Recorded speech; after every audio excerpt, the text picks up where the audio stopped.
Hello everyone, this is Simon, your host for the Modern Awakened Perspective, your map for the path to enlightenment. I got a couple stories for you today that are updates on stories that have been in the news recently. The first story I have for you is about the Yellow Vest movement, and the second story is about the supposed attack on actor Jussie Smollett.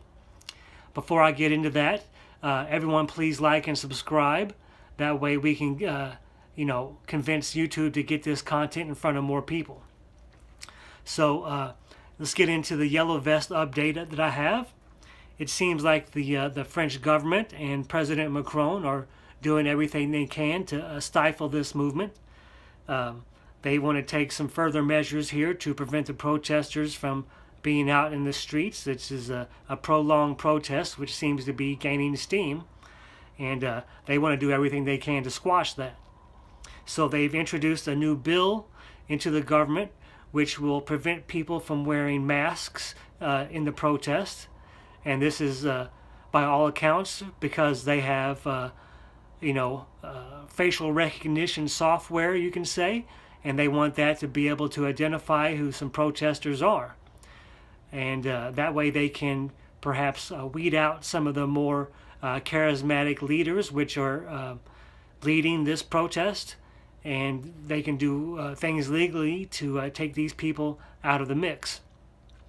So basically, they have this bill. It's called the anti-hooligan bill, and it's going to provide police with more ability to take some of these protesters out, to identify them, and to remove them from the demonstrations. Like I said, there's a facial recognition software involved, and they want to identify specific people. Now, the bill will also give the government the right to single out individuals just by their name and prevent them from joining any protests.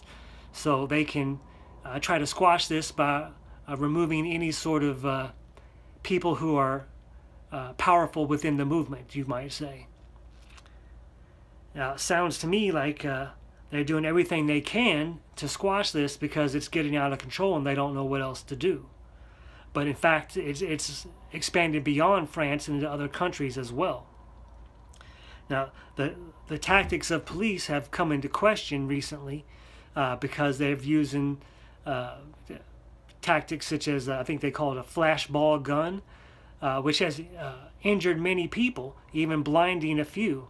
And there's been video surfacing of them attacking people who may be protesting but are nonviolent, and just basically attacking people at random that they can to try to urge people to not be out there at all in the protest, to not have their voices heard. These people out there are doing nothing more than just joining the protest, and they're getting assaulted. And so some of the other tactics they're using is tear gas, and some people have taken to wearing a gas mask so they can still stay in the protest. And I'm sure this bill is designed to prevent all sort of masks, and this is going to keep people from being able to be out there once the gas is being used. If you can't wear the gas mask, you're not going to be able to stay out there. So the hidden agenda behind this bill doesn't appear to be too hidden to me. Clearly, they're trying to do whatever they can to squash this movement and prevent it from growing. So Macron and France seem to be a little scared. They may not be able to control this for much longer. Not that they're doing a great job of controlling it, but the message itself is growing, and people are understanding that there's something here, and their voices need to be heard. Now, the second update I have is on the attack, supposed attack, on actor Jussie Smollett. Now, this is seeming more and more like a hoax to me. I did a video on this already, but there's a few updates here that I think start to prove this point that it was a hoax. So evidence keeps coming out here, as I'm saying, and one of the newest pieces of evidence is that his manager for him being an actor, has come out and said that he was on the phone with him during the attack, and that he overheard the the attack, and also the part where they were saying, this is MAGA country. Now, again, with his history of being a Donald Trump hater, of course, this was added in, and he had some backup here by his manager. But it's interesting that he's not willing to give up his phone to detectives who are coming out and want to, review this case thoroughly. It seems pretty suspicious that he won't give up his phone.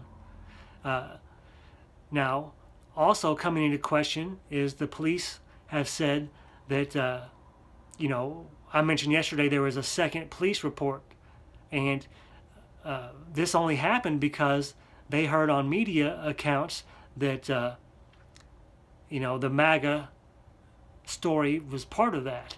And during this first police report, that was never mentioned.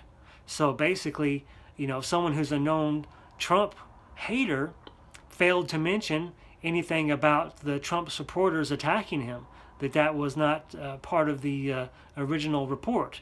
Seems hard to believe that he would fail to mention that during his interrogation or interview, whatever you'd call it. Also, there's video that has surfaced of him outside the condo where he lives. I think it's where he lives, but outside of the condo, and going into the condo, and this was right after he supposedly was attacked, and there was security guards right there, and he didn't mention anything about his attack where he supposedly got the crap beat out of him and his ribs were supposedly broken.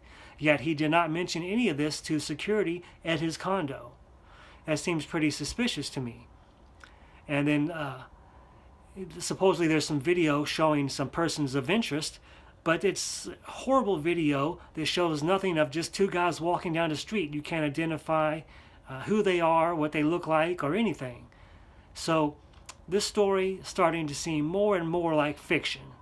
So just thought you'd be interested on those little tidbits, which lead me to believe that this is all just a giant hoax to make Donald Trump and MAGA supporters look bad, along with what they had just done with the Covington Catholic kids. So if I have more to these stories, I will definitely update them, as these are stories that are important to me, and hopefully they're important to you. If you want to leave a comment down in the comment section, I would love that. That way we can keep this story going and keep the communication open. Also, like and subscribe if you like this content, so we can get this type of message out in front of more people. Thank you. Bye-bye.